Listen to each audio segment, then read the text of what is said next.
हर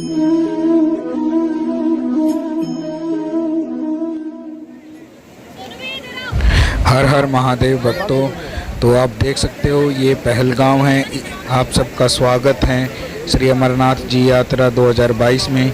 इस वीडियो में मैं आपको पहलगांव से के रास्ते पवित्र गुफा तक के दर्शन कराऊंगा और इस वीडियो में मैं आपको बताऊंगा कि अगर आप अमरनाथ जी की यात्रा पे जा रहे हैं तो आपको किन किन चीज़ों की ज़रूरत होगी और आपका रास्ता कैसा रहेगा।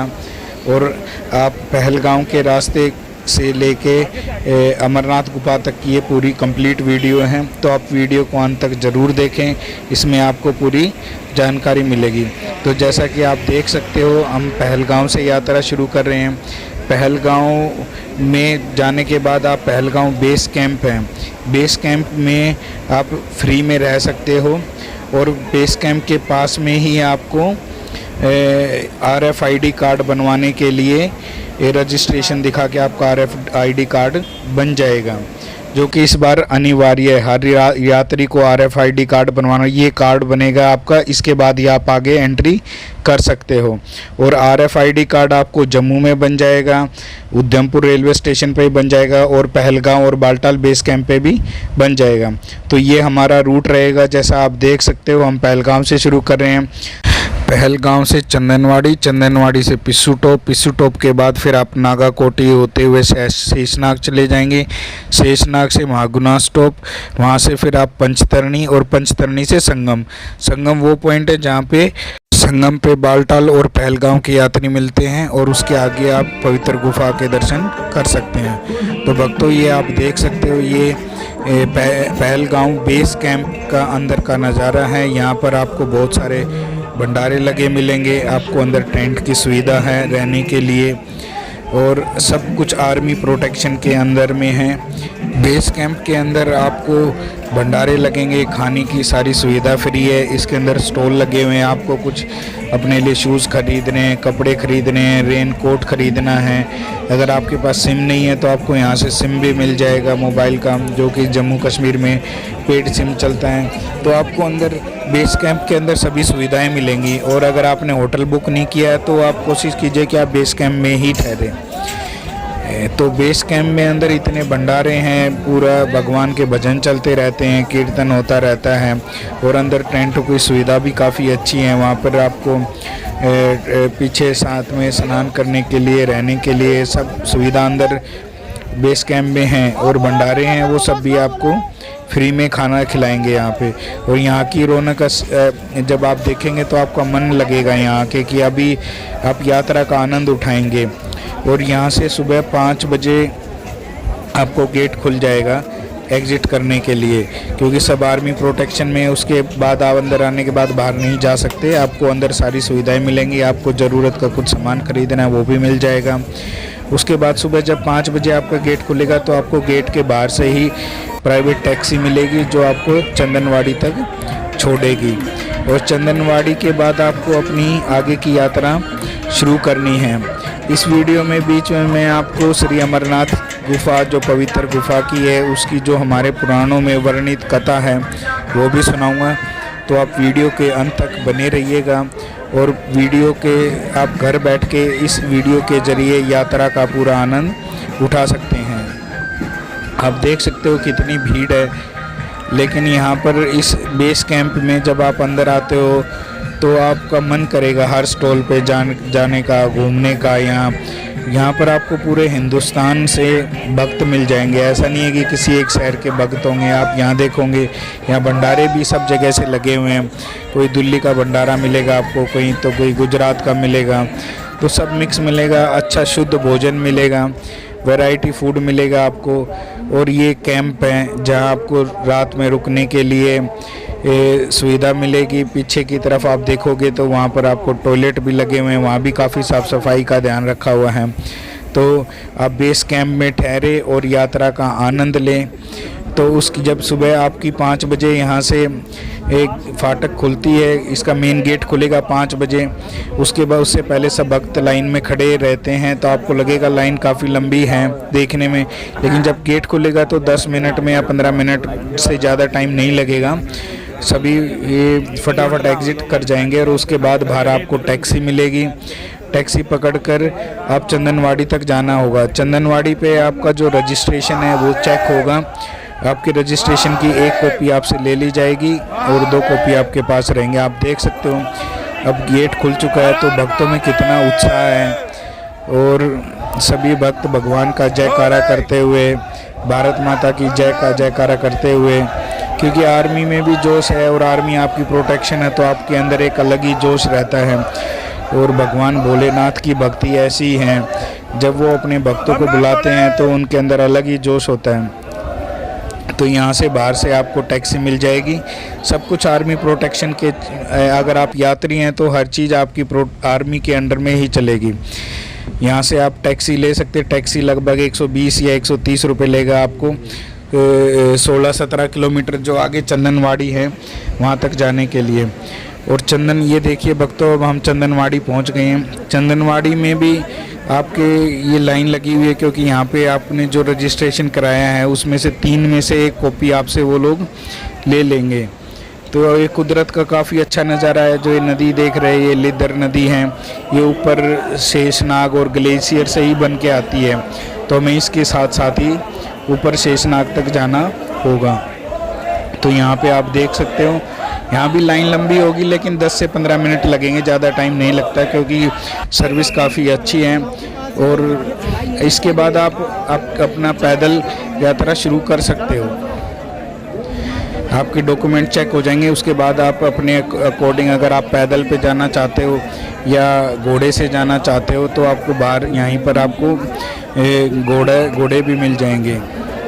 तो बेटर है कि आप पैदल यात्रा करें। अगर पैदल यात्रा ना कर सके तो आप घोड़े ले सकते हो, क्योंकि इसमें रास्ते में आपको एक दिन में आप पूरा नहीं कर पाएंगे, तो या तो आपको शेषनाग में स्टे करना होगा। अगर आप 2 बजे से पहले शेषनाग पहुंच जाते हो तो आपको आगे जाने की परमिशन मिल जाएगी।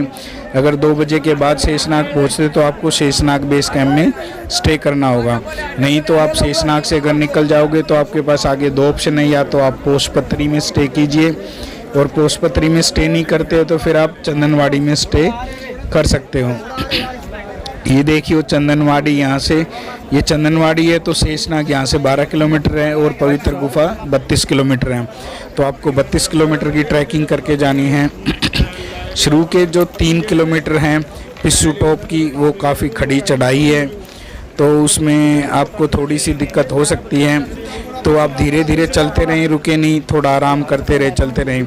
पिस्सू टॉप की चढ़ाई कहते हैं, थोड़ी खड़ी है। वो 3 किलोमीटर की जो चढ़ाई है लगभग 1.5 से 2 घंटे में आप कवर कर सकते हो। ये चंदनवाड़ी का ही बेस कैंप है अभी आप जो देख रहे हो। यहाँ से सब सुबह अभी सब भक्तों ने अपनी यात्रा शुरू की। आप देख सकते हो भक्तों की लंबी लाइन है। अभी सबके अंदर जोश भी है और सब जोश के साथ आगे बढ़ रहे हैं। पहलगांव सुबह जल्दी या 10, 11, 12 बजे तक भी पहलगांव पहुंच जाते हैं। तो आप पहलगांव से गाड़ी पकड़कर चंदनवाड़ी भी आकर स्टे कर सकते हैं, ताकि नेक्स्ट डे मॉर्निंग में सुबह 6 बजे आप जल्दी अपनी यात्रा शुरू कर सकें। तो भक्तों अब हम शुरू करते हैं बाबा अमरनाथ जी की कथा। रास्ते में जो आपको कुदरत के नज़ारे देखने को मिलेंगे या जो मेन जगह आएंगी, तो मैं आपको वो भी दिखाता रहूँगा, बताता रहूँगा। और बाबा अमरनाथ जी की जो पवित्र गुफा की कथा है वो भी मैं सुनाता रहूँगा। तो अभी तो हम पिस्सू टॉप की तरफ आगे बढ़ रहे हैं। आपको रास्ते में कुदरत के ऐसे नज़ारे देखने को मिलेंगे जो आपने सोचे भी नहीं होंगे। अद्भुत नज़ारे होंगे, बहुत खूबसूरत नज़ारे होंगे। और जब आप बाबा का जयकारा करते हुए आगे बढ़ते रहेंगे तो आपको थकावट तो होगी, लेकिन वो महसूस नहीं होगी, क्योंकि आपको पवित्र गुफा में जल्दी पहुंचने की होगी और वहां जल्दी दर्शन करने के मन में रहता है कि जल्दी से जल्दी हम अपनी ट्रैकिंग को पूरा करें और बाबा भोलेनाथ के दर्शन करें। तो ये आप देख सकते हो नीचे की तरफ ये थोड़ी खड़ी चढ़ाई है, पिस्सू टॉप तक की जो चढ़ाई है। रास्ते भी एक कच्चे रास्ते हैं, भी रास्ते में छोटे बड़े सब मिक्स तरह के पत्थर मिलेंगे, बिल्कुल साफ़ रास्ते नहीं मिलेंगे आपको। तो आपको धीरे धीरे चलना होगा। अपने पैर जमाते हुए चलना होगा। अगर बारिश हो जाएगी तो थोड़ा कीचड़ भी मिल सकता है, रास्ते में पानी के कई झरने। ये जो आप देख रहे हो पर्वत, ये पिसू टॉप है, तो आपको इसके ऊपर ही जाना है और इसके बाद शेषनाग तक आपको रास्ता थोड़ा समतल मिलेगा। तो भक्तों ये देखिए, ये पिसू टॉप है। हमें लगभग 2 घंटे लगे हैं, 1.5 से 2 घंटे का टाइम लगा हमें पिसू टॉप तक पहुंचने में। बीच में 2-3 जगह आप 1-1 मिनट 2 मिनट के लिए विश्राम कर सकते हो। पिसू टॉप पहुंचने के बाद आप शेषनाग तक का जो आगे का रास्ता है वो आपको थोड़ा समतल होगा, उसमें चढ़ाई नहीं मिलेगी। पहले नागाकोटी आएगा, जो जिला बल आएगा, उसके बाद शेषनाग आएगा। तो लगभग यहाँ से 9 किलोमीटर है।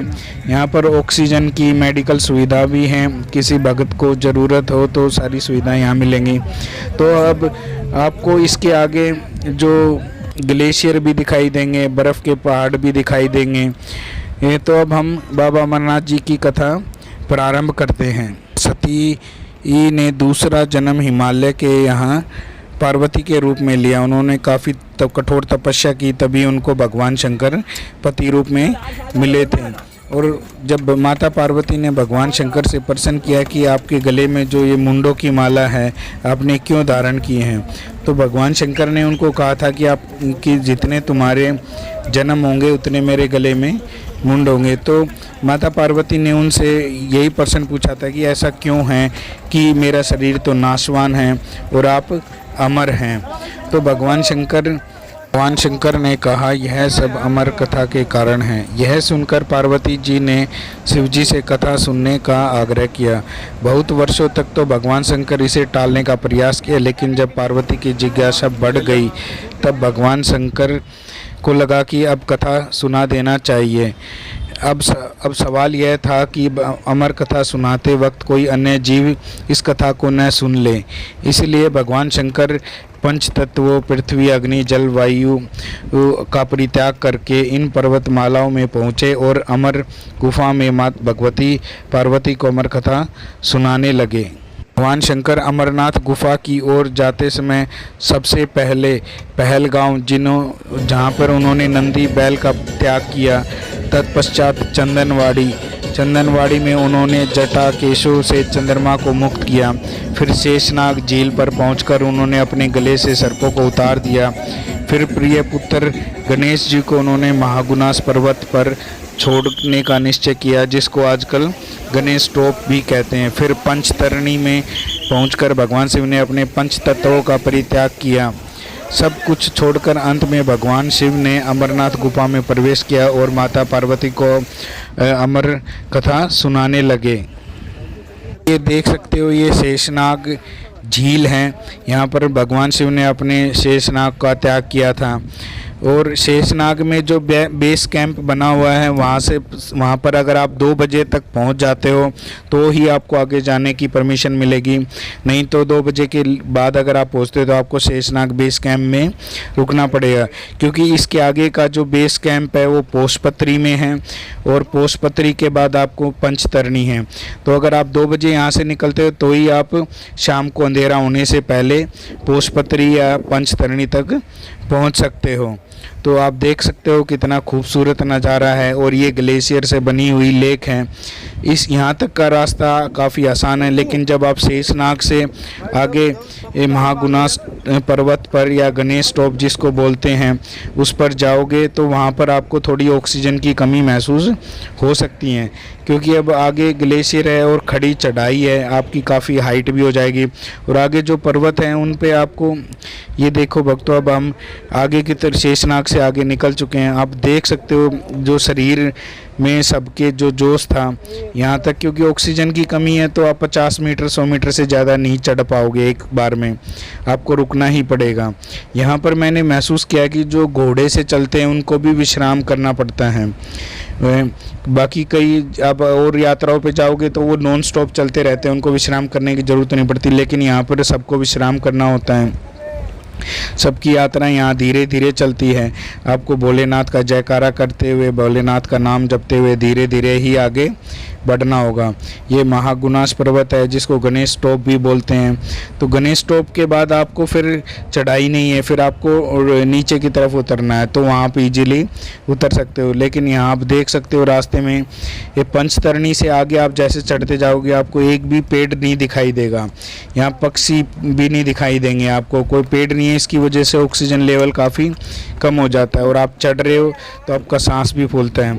तो कई जगह ऐसी है कि आप 20 मीटर 10 मीटर इससे ज़्यादा नहीं चल पाओगे, तो आप धीरे धीरे चलते रहिए, विश्राम कीजिए, फिर चलिए, विश्राम कीजिए, फिर चलिए। इसका यही तरीका है। यात्रा की जो प्राकृतिक सुंदरता है उसका आनंद लीजिए। अद्भुत सुंदरता है, अद्भुत नज़ारे हैं, ये आपको कहीं और देखने को नहीं मिलेंगे। अब हम आगे की कथा प्रारंभ करते हैं। जब शंकर भगवान इस अमृत ज्ञान को माता पार्वती को सुना रहे थे तो वहाँ एक सूक हरी कंठी वाला तोते का बच्चा भी यह कथा सुन रहा था। पार्वती कथा सुनते सुनते माता पार्वती कथा सुनते सुनते बीच में हुकारे भरती भरती सो गई।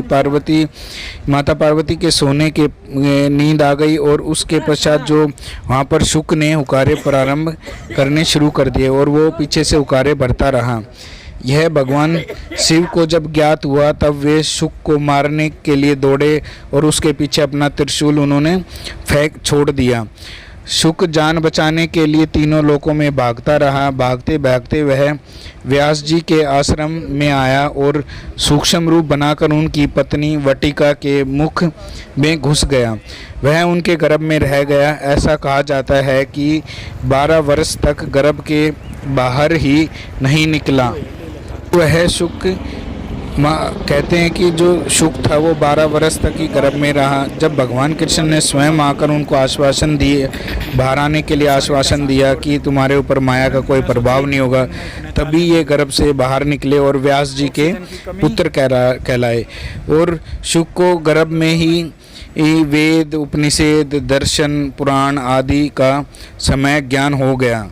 जन्मते ही श्री कृष्ण और अपनी माता को प्रणाम करके उन्होंने तपस्या के लिए जंगल की राह ली। यही जगत के सुखदेव मुनि के नाम से प्रसिद्ध हुए। तो भक्तों आप ये देख सकते हो, ये महागुनास पर्वत है या गणेश टॉप जिसको बोलते हैं, और ये इस जो हमारी यात्रा का है सबसे ऊंचा पड़ाव यही है। आप देख सकते हो बादल बिल्कुल आपके बगल में हैं, हिम ग्लेशियर के पहाड़ आपके बगल में हैं, यहाँ तक कि आपकी चढ़ाई है। इसके बाद आपको नीचे आपका जो रास्ता है वो ढलान बढ़ा, आपको नीचे की तरफ उतरना है।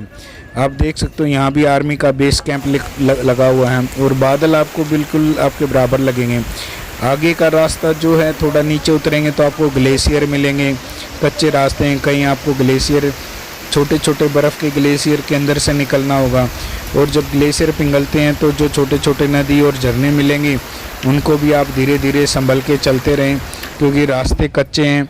तो जल्दबाजी ना करें और धीरे धीरे आगे बाबा का नाम लेते हुए आगे बढ़ते रहें। तो अब आगे जो आपको स्टे होगा वो पोषपत्री मिल जाएगा। अगर आप अंधेर 6 बजे तक भी पोषपत्री पहुंचते हैं तो आपको यहीं स्टे करना पड़ेगा, क्योंकि अंधेरा होने के बाद आपको आर्मी आगे पैदल नहीं चलने देती।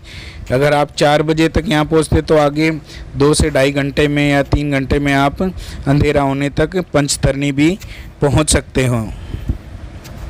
तो जो शुक था वो व्यास जी के पुत्र बनकर सुखदेव जी महाराज के नाम से प्रसिद्ध हुए। अगर आपने श्रीमद् भागवत पुराण पढ़ी होगी तो राजा परीक्षित को जिन्होंने श्रीमद् भागवत पुराण जब सुनाया था तो वो सुखदेव जी महाराज ही थे, क्योंकि परीक्षित को तक्षक नाग ने डस लिया था और उनके पास सिर्फ 1 हफ्ते का समय था, तो इसलिए उन्होंने सुखदेव महाराज जी से संपूर्ण श्रीमद् भागवत का ज्ञान प्राप्त किया था। तो भक्तों इसके साथ एक और कथा जुड़ी हुई है जो कि 2 कबूतरों की है, जो आपने सुनी होगी। इस कथा के अनुसार एक समय भगवान शिव शाम को नृत्य कर रहे थे, तो भगवान शिव के गण आपस में ईर्ष्या के कारण कुरु कुरु शब्द करने लगे। महादेव ने उनको श्राप दिया कि तुम दीर्घ काल तक यह शब्द कुरु कुरु करते रहो। तत्पश्चात वे रुद्र रूपी गण उसी समय कबूतर हो गए और वहीं उनका स्थायी निवास हो गया। माना जाता है कि यात्रा के दौरान पावन अमरनाथ गुफा में इन्हीं कबूतरों के दर्शन होते हैं। यह आश्चर्य की बात है कि जहाँ पर ऑक्सीजन की कमी है और पूरे रास्ते में आपको कहीं भी कोई पक्षी या कुछ दिखाई नहीं देता, लेकिन अमरनाथ गुफा में आप जाओगे तो वहाँ उसके आसपास आपको 2 पक्षी दिखाई देते हैं, जिन कबूतरों के भक्तों को दर्शन होते हैं। तो भक्तों आप ये देख सकते हो, ये पोषपत्री हैं। पोषपत्री से आगे आपको फिर पंचतरणी तक जाना होगा। पंचतरणी में भी बेस कैंप है और पंचतरणी में आपको हेलीपैड भी मिल जाएगा। तो जो भगत पैदल ज़्यादा नहीं चल सकते, घोड़े से नहीं चल सकते, तो वो पहलगांव से या बालटाल से दोनों जगह से आपको हेलीकॉप्टर की सुविधा उपलब्ध है। हेलीकॉप्टर से आप पंचतरणी उतरेंगे और पंचतरणी उतरने के बाद आपको आगे 6 किलोमीटर के लिए पालकी और घोड़े लेने पड़ेंगे। तो अब हम नीचे पंचतरणी की तरफ जा रहे हैं। तो यहाँ पर चढ़ाई नहीं है, लेकिन आपको धीरे धीरे संभलते हुए नीचे की तरफ उतरना हो। आप देख सकते हो सामने जो घाटी है वो बिल्कुल लास्ट में जो दिखाई दे रहा है, आपको घाटी पे वहीं जाना, वहीं पंचतरणी बेस कैंप है। उसके बाद आपको 3 किलोमीटर की हल्की चढ़ाई है जो कि संगम तक लेके जाएगी, और संगम से फिर आपको गुफा तक जाना होगा, पवित्र गुफा। संगम से अगर आप पहलगांव से जा रहे हैं तो आपको पवित्र गुफा के दर्शन होने शुरू हो जाते हैं। रास्ते में जो आपको कुदरत के अद्भुत प्राकृतिक दृश्य जो नज़र आएंगे वो आपका मन मोह लेंगे। आपका मन करेगा जगह जगह रुक कर फ़ोटो खींचने के लिए। तो अद्भुत नज़ारे हैं कुदरत के, और बाबा के जयकारा करते रहिए, आगे बढ़ते रहिए। अमरनाथ जी की जो यात्रा है पहले सिर्फ साधु संत महात्मा या कोई राजा ही कर पाते थे, क्योंकि ये बड़ी दुर्गम पहाड़ों से आपको जो चढ़ाई करके जाना पड़ता है इतना आसान नहीं होता था। आजकल सुविधाएं हैं, तो हम सौभाग्यशाली हैं सभी की हमारे पास आज के समय में सुविधाएं हैं, तो हम यात्रा कर पा रहे हैं। पहले के समय में कुछ ही लोग थे जो अमरनाथ जी की यात्रा कर पाते थे। साधु संत होते थे, महात्मा होते थे, वो आते थे यहाँ तपस्या करते थे और यात्रा करते थे। तो अमरनाथ जी की यात्रा आप सुखदेव जी के जन्म से लगा सकते हो कि कितनी पुरानी होगी और कब से ये चली आ रही है।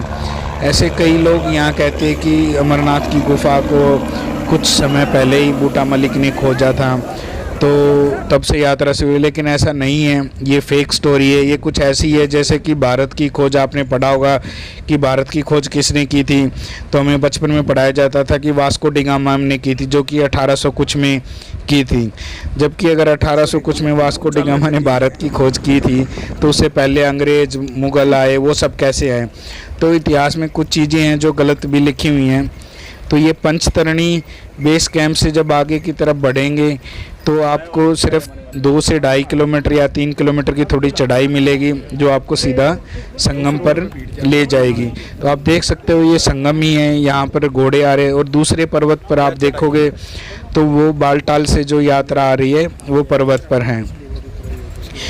तो इन दोनों का आगे जाके संगम होगा, और वहाँ से आपको पवित्र गुफा की तरफ सामने, अगर आप पहलगांव से यात्रा शुरू कर रहे हो तो आपको 2 से 3 किलोमीटर पहले ही पवित्र गुफा के दर्शन हो जाएंगे, क्योंकि अपोजिट पहाड़ पर है, दूसरे पहाड़ पर है, तो आपको नज़र आनी शुरू हो जाती है पवित्र गुफा। तो ये अमरनाथ घाटी है, और यहाँ से बेस कैंप लगना शुरू हो जाएगा। और आप आगे यहाँ पर भी आपको थोड़े ग्लेशियर मिलेंगे, रास्ता कच्चा है पूरा। तो ये इस अमरनाथ जो ग्लेशियर है और इसके नीचे जो आपको नदी है, इसको अमरावती नदी भी कहते हैं, अमर गंगा भी कहते हैं। पुराणे के अनुसार ये जब देवताओं लोगों को मृत्यु का भय था तो वो भगवान शिव के पास आए थे, तो भगवान शिव ने अपनी जटा को से चंद्रमा को और अपनी जटा को कलाओं को निचोड़ दिया था, और कहते कि उनके निचोड़ने से जो अमृत निकला था वही ये अमर गंगा है, जो अमरनाथ के शिवलिंग के पास से या यहाँ से जो नदी बहती है उसको अमर गंगा भी कहते हैं। तो भक्तों यहाँ पर आप देख सकते हो इतनी ऊंचाई पर आकर, इतने पहाड़ों में आकर आपको अब सामने अमरनाथ गुफा के दर्शन हो रहे होंगे लगभग, लेकिन गुफा यहाँ से अभी भी 1.5 से 2 किलोमीटर बची हुई है।